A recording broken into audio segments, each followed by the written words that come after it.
하나님께 영광 돌리는 네 가지 행위 한번 따라할까요?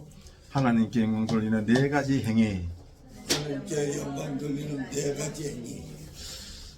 오늘 이사야 43장 7절 다시 한번 읽어보겠습니다. 내 이름으로 불려지는 모든 자 곧 내가 내 영광을 위하여 창조한 자를 오게 하라. 그를 내가 지었고 그를 내가 만들었느니라. 하나님께 영광 돌리는 행위에는 네 가지가 있습니다. 첫 번째는 바로 감사가 있고요. 그 다음에 예배가 있고, 그 다음에는 사랑이 있고, 마지막으로는 순종이 있습니다. 따라서 이 땅에 살 동안 우리는 하나님께 영광 돌리는 삶이 가장 복된 삶이고 가장 영화로운 삶이 되는 것입니다. 그래서 나머지 모든 것들은 사실 자질구레한 것들이에요. 일본에 정리하는 기술이라는 책을 누가 하나 만들어냈어요. 근데 그 책에 보면 물건을 버릴 때 하나 기준을 만들었습니다. 그러니까 물건을 이렇게 안아보고 설렘이 있으면 버리면 안 돼. 딱 놔두는 거야. 그래서 뭐 집에 보면 뭐 여러 가지 뭐 버릴 게 많지 않습니까? 뭐 신발장이도 많고 농이도 많고 아마 집집마다 굉장히 많을 것입니다. 이제 뭐 나중에 안에도 이거 안아보고 설렘이 없으면 버려버리고 그러면 안 되고. 아무튼 우리가 버릴 게 너무나 많다. 이제 그런 자질구레한 것들 다 버리고 정말 소중한 것, 귀중한 것만 남겨놓아서 그것들을 통해서 우리가 하나님께 영광을 돌려야 되겠다. 가장 먼저 감사의 영광 한번 따라합시다. 감사의 영광. 감사의 영광. 하나님을 우리의 생각이 가장 높은 곳에 모시고 하나님을 경외하는 것. 그게 바로 감사의 본질입니다. 시편 92편 8절에 보면 야훼여 주는 영원토록 지존하시니다. 또 감사로 제사를 지는 자가 나를 영화롭게 하느니라. 그 행위롭게 하는 자에게 내가 하나님의 구원을 보이리라. 그런 말씀 있지 않습니까? 자, 오직한 우리는 이 감사는 내면 생활의 꽃입니다.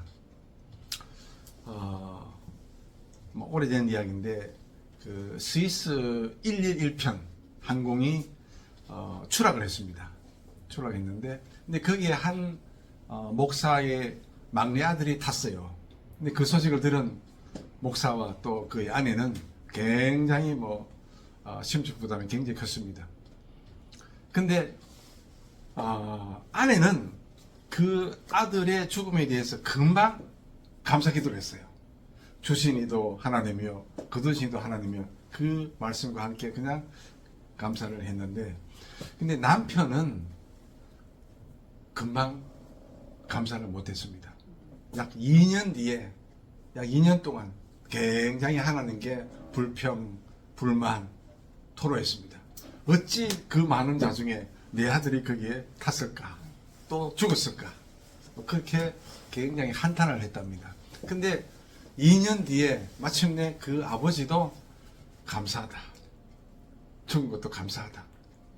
그렇게 이렇게 이게 난과 여가 이 감사의 마음이 틀려요. 아마 여러분도 마찬가지일 겁니다. 큰 고난을 받았을 때, 고통을 받았을 때 쉽지 않습니다. 이것이 저도 아내가 작년 7월에 이제 소천했는데 쉽지 않아요. 그것이 아직도 저는 잘 이해 못하겠습니다. 왜 그렇게 빨리 갔는지. 그래서 우리가 큰 고난을 당했을 때 비로소 내 이 믿음의 진면목이 드러나는 거예요. 내 믿음의 참이 드러난다는 얘기입니다.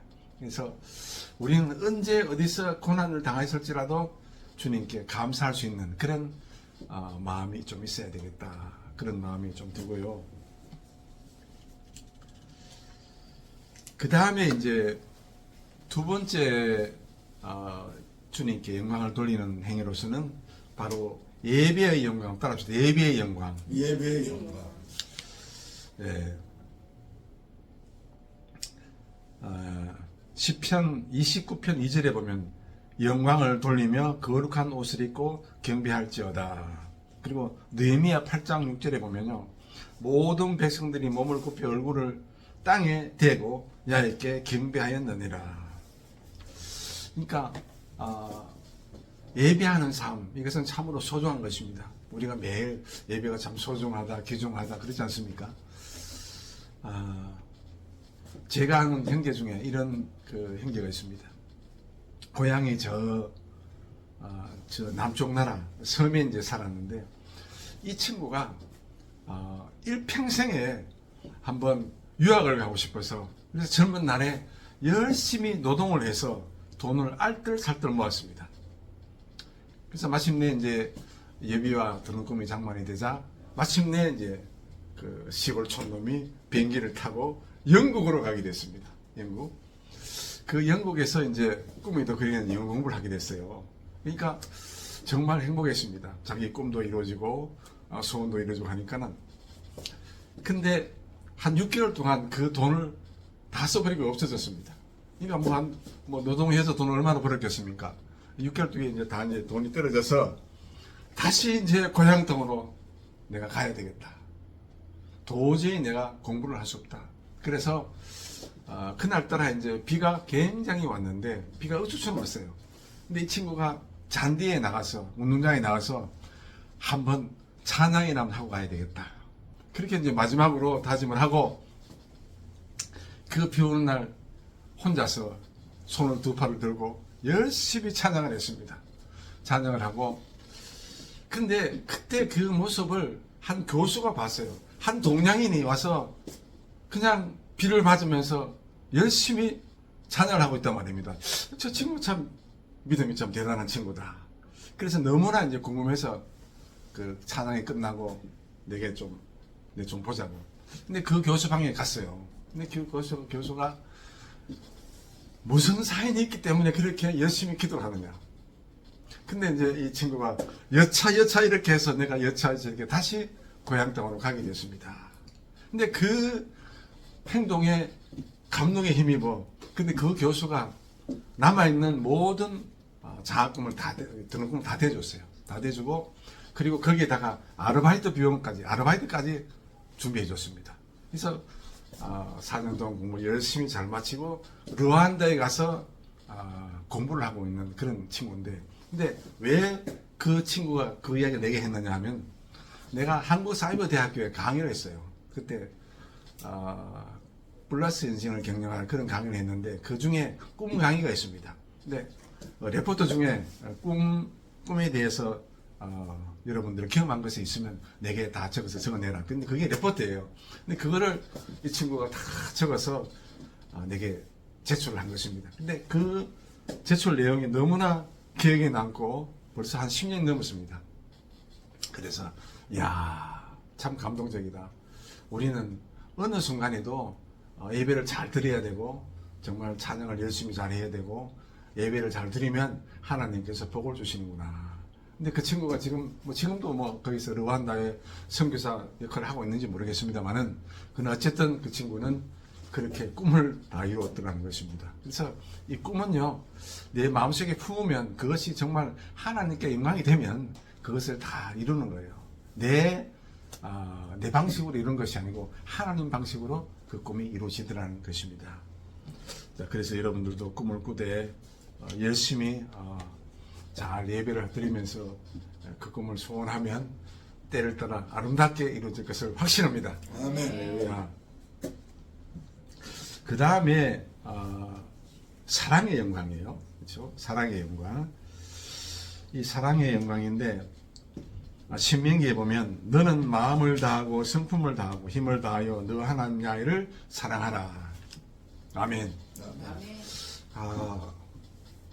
제가 호스대학교 강의할 때 그때 학생이 한 70명이고 강의를 들었는데 한 날 제가 강의할 때 자, 너희들 핸드폰 다 끄집어내라. 다들 핸드폰 끄집어냈어요. 지금부터 내가 하는 말 잘 들어라. 너희들 엄마한테 엄마 사랑해요. 다른 말은 아무것도 쓰지 마라. 그냥 엄마 사랑해요. 그 말을 써서 지금 카폰 엄마한테 날려라. 그래서 이제 아이들이 다 썼어요. 다 쓰고 애들이 이제 다 이제 엄마한테 보냈습니다. 근데 조금 있으니까 이제 웃고 난리가 났어요. 근데 뻔한 얘기입니다. 무엇을 보내왔을까요? 엄마한테 그런 말을 했을 때 오늘 또 용돈 필요하지? 그런 이야기. 그리고 오늘 또 술 먹고 들어오지? 그런 이야기가 대부분 들어왔겠죠. 그래서 내가 사실은 한 2명 정도 이렇게 가지고 와서 읽어보라 그랬어요. 읽어봤을 때 주로 그런 이야기들이 주로 대부분 이루었더라는 것입니다. 그러니까 사랑한다라고 했을 때 이 아들은 딸은 사랑한다고 고백하는데 엄마는 정작 그것을 보고 달리 해석하는 거예요. 그러니까 그만큼 우리나라가 엄마와 자식들 간에 사랑의 관계가 아니고 뭔가 사랑한다 그러면 뭔가 다른 일이 있겠지 그렇게 생각하는 거예요. 그래서 우리도 이제 하나님 앞에서 정말 사랑한다는 이런 표현을 잘 해야 되는데 하나님은 바로 너는 마음을 다하고 성품을 다하고 힘을 다하여 너 야외를 사랑하라. 근데 신약에서는 예수님은 어떻습니까? 이로는 하나님을 사랑하고 옆으로는 너 이웃을 내 몸같이 사랑하라 해주십니다. 그렇죠? 그래서 사랑은 아무나 하는 것이 아니다. 그만큼 힘들고 어렵습니다. 하나님을 사랑하는 것은 이것이니 우리가 그의 계명을 지키는 것이라. 그의 계명을 지키는 것이 무거운 것이 아니로다. 요한일서 5장 3절 이야기입니다. 자, 그래서 사랑을 하는데 우리는 정말 하나님 앞에서 온전히 사랑을 해야 되겠다. 그리고 하나님을 사랑하면 사실은 내 이웃을 진정으로 사랑을 하게 됩니다. 그렇지 않습니까? 그래서 하나님을 사랑하면 모든 사람을 사랑하게 되어 있습니다. 근데 거꾸로 내가 이웃을 먼저 사랑하면 하나님을 사랑하지 않습니다. 저 사랑은 위에서 아래로 내려옵니다. 흘러내려와요. 그래서 사랑은 그렇게 아래로 흘러내려오는 것이다. 그 다음에 마지막으로 순종으로 영광을 도는 겁니다. 따라합시다. 순종의 영광. 순종의 영광. 아브라함이 야훼를 믿으니 야훼께서 이를 그의 의로 여기고. 근데 여기서 보면 하나님 말씀을 믿고 순종했을 때 그때 하나님께서는 그래 너는 아브라함 너는 내한테 의로운 행위를 했구나. 이 의가 바로 그런 것입니다. 말씀을 믿고 순종하는 거예요. 그러니까 믿음의 본질은 바로 의가 되는 것입니다. 의를 이루는 것이 바로 믿음인 것입니다. 그래서 따라서 말씀을 잘 믿고 순종하고 그럴 때 하나님께서는 의로 우리를 생각해 주신다. 그래서 우리 자신을 하나님께 온전히 드릴 마음의 태도를 갖추는 것이다. 그것이 이제 순종에 대한 정의가 되는 것이고요. 다시 말하면 순종이라는 것은 하나님과 그의 말씀을 듣고 신뢰하고 복종하고 항복하는 것이다. 그것이 바로 하나님 앞에 순종하는 것이고, 그래서 순종은 내적 변화의 결과입니다. 따라서 여러분과 제가 이 땅에 살 동안 열심히 하나님께 순종 잘하면 의로운 사람이 되고 그때 하나님께서 영광의 사람으로 만들어 주신다. 그런 이야기인 것입니다. 자, 그래서 마지막으로 이제 결론인데요. 그가 내 영광을 나타내리니 내 것을 가지고 너에게 알리겠습니다. 요한복음 16장 14절입니다. 그러니까 성령님이 이 땅에 오신 것은 내 안에 계시면서 자꾸 하나님의 영광만을 드러내는 그 힘을 하시는 거예요. 따라서 영광을 올리는 것은 아무나 할 수 있는 것이 아니고 성령님께서 도와주셔야 됩니다.